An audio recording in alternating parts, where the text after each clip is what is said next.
Bonsoir à toutes, bonsoir à tous et bonsoir Cécile Girbou. Bonsoir David Courrier. Courrier. Comment ça va Cécile? Super bien. Ouais. Très très bien. Vous êtes en forme en ce moment? Oui, je suis très en forme. J'ai une bonne pêche. Ouais, j'ai une bonne pêche. Allez, on va commencer. J'espère que ça va rester pendant toute l'émission positive. On va commencer par 3 petites questions. Si vous étiez une chanson, vous seriez laquelle? Pas une de vous, hein? Oui, bien sûr. Alors, j'aime beaucoup Fais battre ton tambour d'Émilie Loiseau. Ah ouais.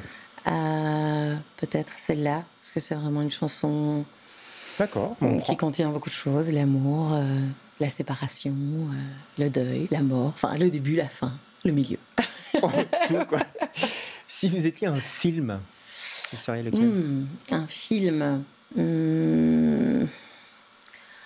Je serais, je cale un petit peu, je serais une de Mood for Love. Je serais une de Mood for Love, en fait. Ouais. Avec la fameuse musique. Tout à fait. La montée des escaliers, etc. Ouais. Et si vous étiez plus personnel, un souvenir d'enfance, vous seriez lequel? Un souvenir d'enfance, ce serait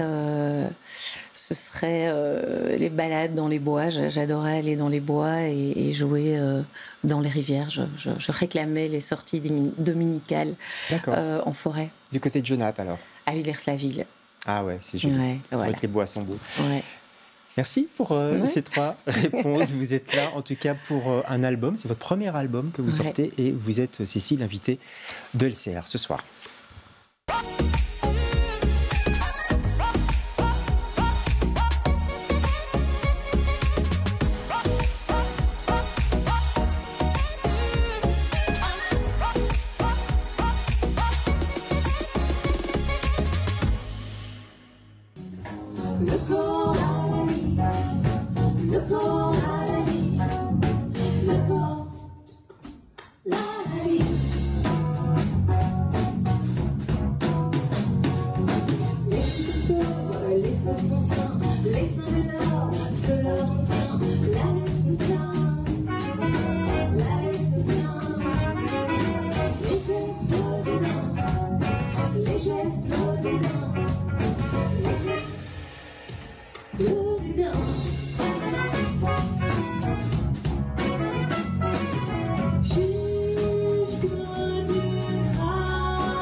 Alors, ce morceau s'appelle Chiche que tu craques. Quel titre, quand même? Vous adressez à qui, là? Je ne peux pas en parler ce soir, évidemment. Je veux protéger quand même la personne regarde. La personne concernée. Allez, ce morceau-là, il n'est pas sur votre premier album. C'est un EP, un premier EP avec 5 morceaux, c'est ça? Et 8 morceaux. 8 morceaux qu'on peut déjà trouver sur les plateformes. Il est disponible sur toutes les plateformes. Ouais. Ça s'appelle Cocotier. On voit là pour l'instant la pochette, elle est très jolie. Pourquoi Cocotier d'ailleurs? Mais Cocotier, c'est le titre d'une des chansons qui est à la fois qui donne un peu l'espoir de soleil, de bien-être, etc. Mais en l'occurrence, c'est vrai que c'est plutôt le cocotier à secouer. Oui. Et le message, en tout cas de la chanson, ou le point de départ, c'est de se dire que on peut secouer le cocotier, on ne doit pas subir sa vie. Et donc voilà, je crois que c'est à plusieurs reprises dans sa vie, on doit un peu se rappeler ça, rebattre les cartes, relancer les dés. Oui. Et c'est l'idée de la chanson. Et elle est très joyeuse, c'est un reggae. Et c'est aussi pour se dire, ok, on va de phase en phase dans la vie et peut rebondir. En tout cas, et le tout est chouette. Oui, c'est positif en tout cas. Mais c'est secouer le cocotier, comme vous dites, secouer la vérité. Il y a la vérité, c'est l'enfer. La vérité, c'est pas toujours la vérité, ou alors elle peut devenir l'enfer. C'est très juste. Secouer ce fameux Jean-François, je sais pas qui il est, mais bon, bref, c'est une... Elle est très drôle, cette chanson, je trouve. Oui, tout à fait. Secouer les histoires d'amour, secouer le destin. Il y a de l'insolence et de la malice. Est-ce que vous êtes comme ça dans la vie, Cécile? Malicieuse, facétieuse, oui. Je crois. Insolente, je dirais plutôt assertive. À l'école, vous étiez insolente, non? Non, je mesure. Je pense que j'ai toujours un peu mesuré, mais je pense que je suis quelqu'un d'assertif et peut-être déjà dans l'enfance, effectivement. Alors parfois, ça peut être pris pour de l'insolence, mais en tout cas, je ne me sens pas insolente. D'accord. Mais vous lancez dans la chanson, dans l'écriture. Ça vous a ouvert des portes, ça vous a permis d'être ce que vous n'êtes peut-être pas au quotidien? Alors, ce qu'il y a, je pense que mon grand lien, c'est les histoires. J'adore les histoires. Enfant, j'avais envie d'être comédienne, j'adorais chanter, etc. Par la suite, j'ai été conteuse pendant un moment.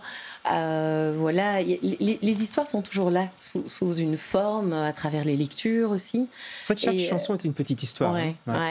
Donc du coup, l'idée, c'est en tout cas que... J'étais perdue dans la question. Je demandais simplement si le fait de chanter, ça vous ouvrait des portes, ça vous donnait des possibilités. Oui, en tout cas, le fait de raconter des histoires en chanson, oui, ça donne un partage immédiat quand on les chante sur scène. Il y a vraiment il y a quelque chose au niveau des émotions qui peut se passer et qui peut être parfois très fort et surtout tout à fait inattendu. On le voit bien, on l'a bien vu sur ces images. On va dire d'ailleurs d'emblée que vous êtes bien entourée, Marie-Sophie Talbot qui vous a aidé pour les arrangements, c'est ça? Oui, et puis la composition, c'est plutôt une co-composition. Ouais. C'est vraiment l'artisane précieuse, effectivement, de tous les arrangements. Et moi, je suis plutôt dans la mélodie en général, parfois le rythme. Ouais. Je ne maîtrise pas d'instrument autre que la voix. Et donc, voilà, la collaboration est d'abord précieuse et puis très enthousiasmante et très joyeuse. Mais vous la maîtrisez bien, votre voix. Comment on trouve sa voix, justement, sans jeu de mots? En travaillant. En chantant, en travaillant, effectivement. Ouais, c'est quand même beaucoup de travail, mais c'est aussi beaucoup de plaisir. Ouais. On la trouve en respirant, sa voix. On va regarder quelques photos je crois que ça a été tourné au Monty, dans votre chère Genappe. Magnifique salle, d'ailleurs, le Monty que je conseille. Parce qu'on va voir les musiciens qui sont avec vous. C'est pas n'importe qui, quand même. Antoine Teiss, Laurent Blondiot, François Nice, etc. Vous êtes bien entourés? Oui, Toine Knockaert aussi à la batterie. Effectivement, autour de Marie-Sophie Talbot, voilà, la base rythmique s'est formée avec François Nice, que je connaissais aussi, et Toine Knockaert, que je découvre, qui est un musicien super, aussi talentueux que sympathique. Pascal Snook au son.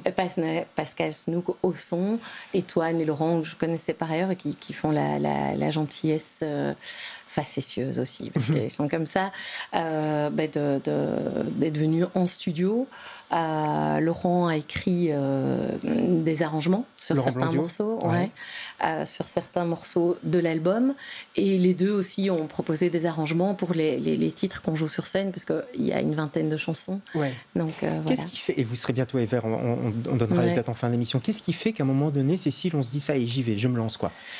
C'était un peu... D'abord, j'ai toujours été plutôt dans des projets de groupe, dans de la polyphonie, de la chanson mise en scène.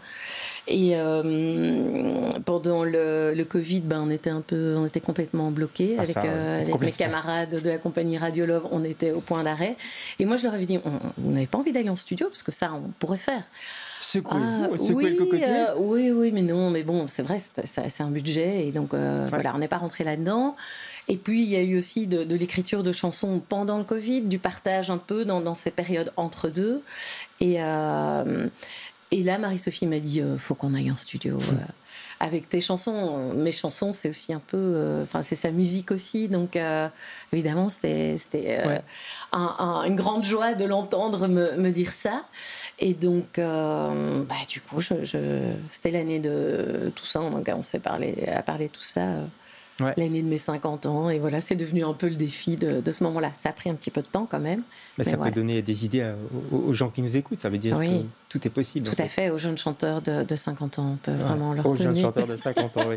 Chanteuses de 50 ans. Ce sont des gens que vous avez rencontrés à l'ACAD d'été, comme on dit aussi. L'Académie d'été, c'est à Neuchâteau, c'est ça? Et Libramont. Et Libramont, oui. Et donc, oui, moi j'ai pas mal fréquenté. Là, c'est vraiment un endroit où... C'est un terreau, évidemment. C'est un terreau, c'est un vrai terreau, c'est un vrai labo, c'est évidemment passionnant et très contagieux, quoi. On a envie de faire de la musique, d'en écouter et d'être en lien. Et donc, c'est vrai que je connaissais Marie-Sophie depuis longtemps, mais je l'ai retrouvée là, et notamment dans des ateliers d'écriture et de composition de chansons qu'elle donne avec Sylvie Nice, sa comparse, qui elle est plutôt comédienne, dramaturge, mais qui chante aussi, voilà. Le monde du disque est quand même difficile aujourd'hui. Les artistes se plaignent beaucoup. Ça vous fait pas peur, ça? Je dis ça parce que c'est compliqué d'être bien en vue, par exemple sur les plateformes de streaming, etc., de se trouver une place dans les concerts. Vous dites non, je fonce? Je me mets pas de pression par rapport à, je vais dire... au fait d'être visible absolument et d'avoir des millions de vues sur les plateformes d'écoute. Moi, j'ai envie d'être sur scène, de partager ça vraiment sur les planches et d'avoir ce contact, d'essayer de trouver une forme d'osmose et d'avoir un moment... C'est la comédienne là qui parle un peu, j'ai l'impression aussi. Il y a un peu les deux, non? Le fait on joue la chanteuse aussi. Oui, non? c'est vrai, mais je trouve qu'en fait aussi ce qui est chouette, c'est que partager ses chansons sur scène, c'est aussi se désapproprier de ses propres chansons. Et enfin, pour moi, c'est à ça que sert une chanson, c'est qu'elle vienne faire écho chez celui ou celle qui l'écoute. Et que donc, à un moment donné, mes propres émotions qui sont dedans, pour certaines, il y en a vraiment où c'est quand même assez personnel, mais que je puisse, quelque part, pas m'en séparer, mais m'en distancer et dire c'est plus à moi, c'est à nous. De toute façon, il y a de l'universel. Quand on écoute les paroles, on se dit ah bah oui, mais ça moi aussi je l'ai vécu, ou ça aussi je l'ai senti. Ah bah oui, vraiment très fort, ça nous parle. C'est un magnifique album, c'est un magnifique premier album. Merci. Cécile, très beau design aussi, cocotier, et vous serez sur la scène de l'Entrelacs à Évert, enfin c'est l'espace Toutes. Ce sera à l'espace Toutes. Espace Toutes, c'est le 13, hein, c'est ça? Donc jeudi 13 février à 20h30, Donc ce sera notre concert de sortie d'album, à Bruxelles. Un petit peu décalé, mais à Bruxelles. Voilà. Merci Cécile d'être passée chez nous. Tout grand merci de m'avoir accueilli. C'est un plaisir. On se retrouve demain avec d'autres invités. Bonsoir.